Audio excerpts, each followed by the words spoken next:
வணக்கம். 10 மணி செய்தி தொகுப்பிற்கு உங்களை வரவேற்கிறோம். இன்றைய நாளின் முக்கிய நிகழ்வுகளை நேரலையில் வழங்குவதற்காக களத்தில் இருந்து செய்தியாளர்கள் இணைந்திருக்கிறார்கள். குறிப்பாக கேரள மாநிலம் வயநாட்டில் ஏற்பட்டுள்ள நிலச்சரிவு தொடர்பாக செய்தியாளர் ஐயாசாமி, கோவை மாவட்டம் வால்பாறையில் ஏற்பட்டுள்ள நிலச்சரிவு தொடர்பாக செய்தியாளர் சக்திவேல், மதுரை மாவட்டம் கப்பலூர் சுங்கச்சாவடியை அகற்ற வலியுறுத்தி நடைபெறக்கூடிய முழு அடைப்பு போராட்டம் குறித்து செய்தியாளர் சிவகுமார், மேட்டூர் அணை முழு கொள்ளளவை எட்டுவதற்கு காலதாமதம் ஆகி வருவது குறித்து செய்தியாளர் கோகுல், சென்னை மாநகராட்சி கூட்டம் தொடர்பாக செய்தியாளர் தமிழரசி, சென்னை மடிப்பாக்கத்தில் மழைநீர் வடிகால் பணிகளில் ஏற்பட்டக்கூடிய தொய்வு குறித்து செய்தியாளர் வினோத், திருநெல்வேலி மாநகராட்சி மேயர் பதவிக்கு தேர்தல் நடைபெற இருக்கக்கூடிய நிலையில் கவுன்சிலர்களை சுற்றுலா அழைத்து செல்ல திட்டமிடப்பட்டிருப்பது குறித்து செய்தியாளர் சிவமணி ஆகியோர் தகவல்களோடு இணைந்திருக்கிறார்கள். இவர்களுடன் பேசுவதற்கு முன்னதாக இந்த நேரத்திற்கான தலைப்புச் செய்திகளை பார்க்கலாம். கேரளாவின் வயநாடு மாவட்டத்தில் தொடரும் கனமழையால் 3 இடங்களில் கடுமையான நிலச்சரிவு, மண்ணில் புதையுண்டு உயிரிழந்தவர்களின் எண்ணிக்கை 21ஆக அதிகரிப்பு, காணாமல் போன மேலும் பலரை தேடக்கூடிய பணி தீவிரம்.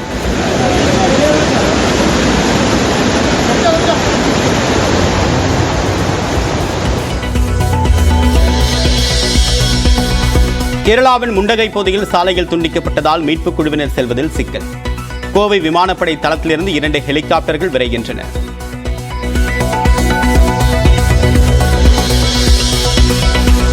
கேரளாவில் கடுமையான நிலச்சரிவு ஏற்பட்டுள்ள நிலையில் முதலமைச்சர் பினராயி விஜயனுடன் பிரதமர் நரேந்திர மோடி பேச்சு. மத்திய அரசு அனைத்து உதவிகளும் செய்யும் என்றும் உறுதி.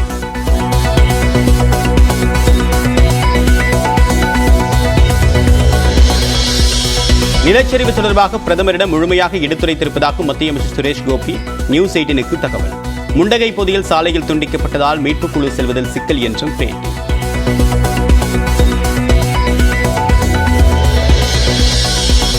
கேரளாவின் நிலச்சரிவில் சிக்கி உயிரிழந்தோரின் குடும்பங்களுக்கு தலா 2 லட்சம் ரூபாய் நிதியுதவி அறிவித்தார் பிரதமர் நரேந்திர மோடி. காயமடைந்தவர்களுக்கு தலா 50,000 ரூபாய் வழங்கப்படும் என்றும் அறிவிப்பு.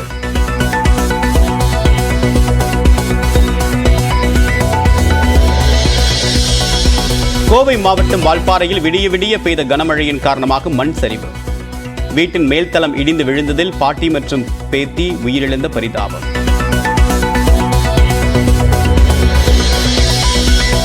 சென்னையில் ஆபரண தங்கத்தின் விலை சவரனுக்கு மேலும் 240 ரூபாய் சரிவு. 1 சவரன் 51,080 ரூபாய்க்கும் 1 கிராம் தங்கம் 6,385 ரூபாய்க்கும் விற்பனை.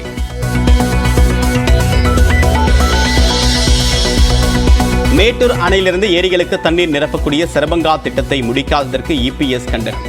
ஆட்சிக்கு வந்து 38 மாதங்களாகியும் செயல்படுத்தப்படவில்லை என்று விமர்சனம். நீலகிரி மாவட்டத்தில் கனமழையால் தெப்பக்காடு மாயாற்றில் நீரில் மூழ்கிய தரைப்பாலம். கேரளா மைசூரு செல்வதற்கான போக்குவரத்து பாதிப்பு.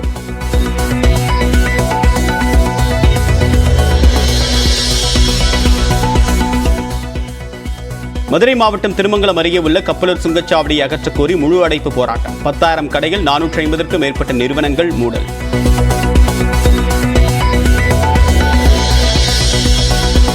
கப்பலூர் சுங்கச்சாவடியை அகற்றக் கோரி போராட முயன்ற முன்னாள் அமைச்சர் ஆர்.பி. உதயகுமார் கைது. உண்ணாவிரதம் இருக்க முயன்ற நிலையில் காவல்துறை நடவடிக்கை.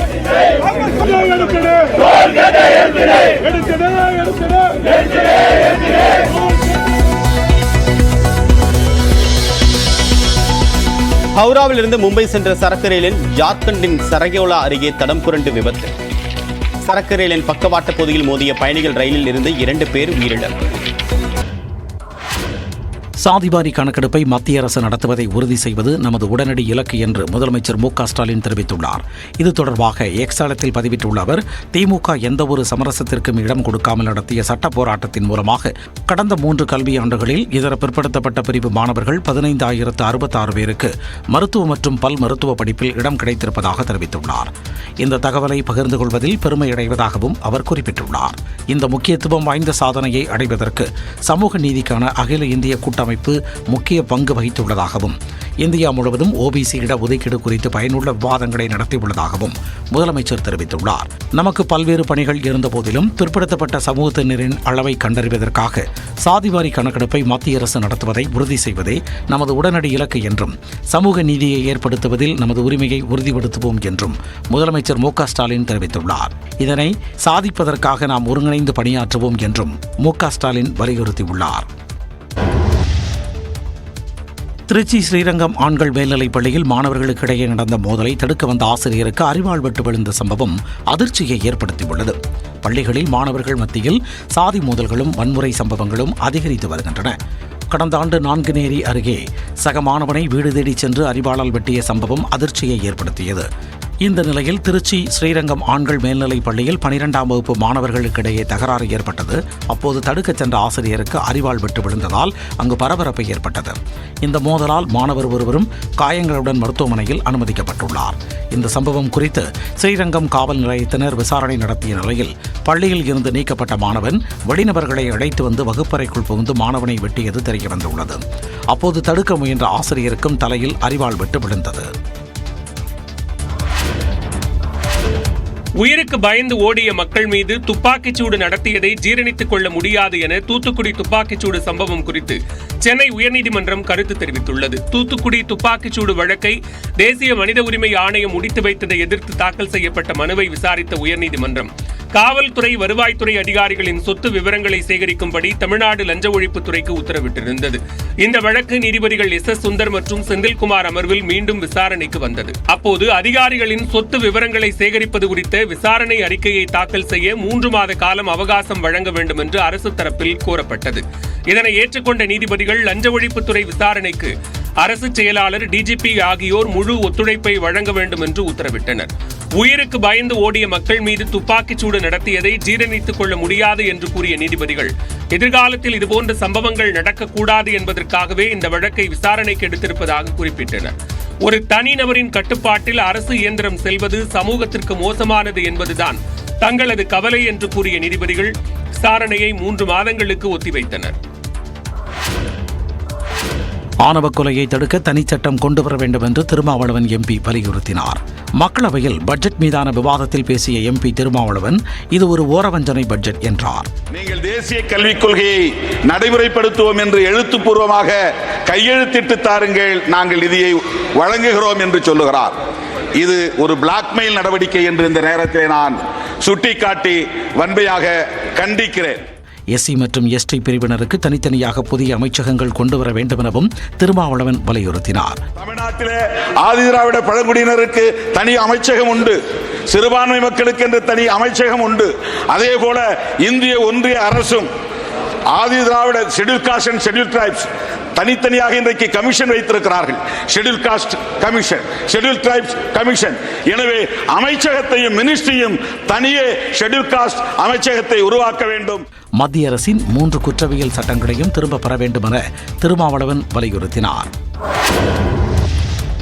தமிழ்நாட்டில் பல இடங்களில் பழிவாங்கும் நோக்கத்திலேயே கொலைகள் நடப்பதாக எடப்பாடி பழனிசாமிக்கு சட்டத்துறை அமைச்சர் ரகுபதி பதிலளித்துள்ளார். சென்னையில் செய்தியாளர்களிடம் பேசிய அவர், ரவுடிகளுக்கு இடையே நடக்கும் முன்விரோத கொலைகளுக்கு அரசை குறை கூறுவது ஏற்புடையதல்ல என்று தெரிவித்தார். முன்னாள் குற்றவாளிகளை நாங்கள் எங்களுடைய அடையாளம் கண்டு அவங்களெல்லாம் கண்காணிச்சுக்கிட்டே வர்றோம். ஒரு கண்காணிப்பு உடைய ஒரு போலீஸ்காரர் ஒரு 100 பேரை போய் பார்த்துக்கிட்டு இருக்கிற போது அவங்களுக்கே தெரியாமல் 2 புது குற்றவாளிகள் வர்ற போது நாங்கள் அவங்களை என்ன பண்ண முடியும்? திருப்பி அவங்களையும் நாங்கள் வளையத்துக்குள் கொண்டு வந்து கண்காணிக்கின்றோம். எனவே நிறைய செயல்களை இன்றைக்கு தடுத்திருக்கிறது காவல்துறை தான்.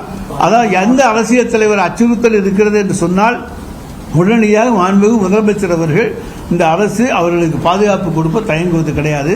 யாரும் அச்சுறுத்தல் இருக்கு என்று தகவல் தெரிவிப்பது கிடையாது. தமிழ்நாட்டில் சட்டம் ஒழுங்கு சிறப்பாக உள்ளதாகவும் அமைச்சர் ரகுபதி தெரிவித்தார். பொய் வழக்கு போட்டு எதிர்க்கட்சிகளை திமுக அரசு முடக்க பார்ப்பதாக அதிமுக முன்னாள் அமைச்சர் சி.வி. சண்முகம் தெரிவித்துள்ளார். 100 கோடி ரூபாய் மதிப்புள்ள நிலத்தை மோசடி செய்து அபகரிக்க முயன்றதாக அதிமுக முன்னாள் அமைச்சர் எம்.ஆர். விஜயபாஸ்கர் கைது செய்யப்பட்டு திருச்சி மத்திய சிறையில் அடைக்கப்பட்டுள்ளார். அவரை முன்னாள் அமைச்சர்கள் தங்கமணி, சி.வி. சண்முகம் ஆகியோர் சந்தித்தனர். காவல்துறை கையில் வைத்திருக்கின்ற முதலமைச்சர் அவர்கள், திராவிட முன்னேற்ற கழக அரசு இன்றைக்கு எதிர்க்கட்சிகளை காவல்துறையை வைத்து பொய் வழக்குகளை போட்டு அடக்கி விடலாம், ஒடுக்கி விடலாம் என்று நினைக்கிறது. அது நடக்காது. இன்றைக்கு வழக்கை சட்ட ரீதியாக சந்தித்து விஜயபாஸ்கர் வெளியே வருவார் என்றும் சி.வி. சண்முகம் கூறினார். காஞ்சிபுரத்தில் திமுக மேயருக்கு எதிராக கொண்டுவரப்பட்ட நம்பிக்கையில்லா தீர்மானம் உறுப்பினர்கள் யாரும் வராத நிலையில் தோல்வியடைந்தது. காஞ்சிபுரம் மாநகராட்சியில் திமுக, அதிமுக, பாஜக, காங்கிரஸ், பாமக மற்றும் சுயேட்சைகள் என 51 கவுன்சிலர்கள் உள்ளனர். மேயராக திமுகவை சேர்ந்த மகாலட்சுமியும், துணை மேயராக காங்கிரஸ் கட்சியைச் சேர்ந்த குமரகுருவரனும் உள்ளனர். திமுக மேயருக்கு எதிராக அவரது சொந்த கட்சியினரை போர்க்கொடி தூக்கிய நிலையில் அமைச்சர் கே நேரு நடத்திய பேச்சுவார்த்தையில் தீர்வு எட்டப்படவில்லை. இந்த நிலையில் மேயருக்கு எதிராக 22 சொந்த கட்சியினர் உட்பட 33 கவுன்சிலர்கள் நம்பிக்கையில்லா தீர்மானம் கொண்டு வந்தனர். எனினும் 22 திமுக கவுன்சிலர்கள் அனைவரும் ஒரே பேருந்தில் சுற்றுலா சென்று விட்டனர். நம்பிக்கையில்லா தீர்மானத்தின் மீதான வாக்கெடுப்பு திங்கட்கிழமை நடைபெறுவதாக அறிவிக்கப்பட்ட நிலையில் தீர்மானம் கொண்டு வந்த உறுப்பினர்கள் உட்பட யாரும் வரவில்லை. இதையடுத்து நம்பிக்கையில்லா தீர்மானம் வெற்றி பெறவில்லை என ஆணையர் செந்தில் முருகன் தெரிவித்தார். நம்பிக்கையில்லா தீர்மானம் தொடர்பான கூட்டம் நடத்த உத்தேசிக்கப்பட்டு நாங்கள் வாக்குச்சீட்டு முதல் எல்லாத்திலையும் தயார் நிலையில் இருந்தோம். எந்த மாமன்ற உறுப்பினர்களும் வராததால், கோரம் இல்லாததால் நம்பிக்கையில்லா தீர்மானம் வெற்றி பெறவில்லை. இதனால் திமுக மேயர் பதவி தப்பியது. மேகதாது திட்டத்தால் கர்நாடகாவை விட தமிழ்நாட்டிற்கு தான் அதிக பயன் இருக்கும் என கர்நாடக முதலமைச்சர் சித்தராமையா தெரிவித்துள்ளார்.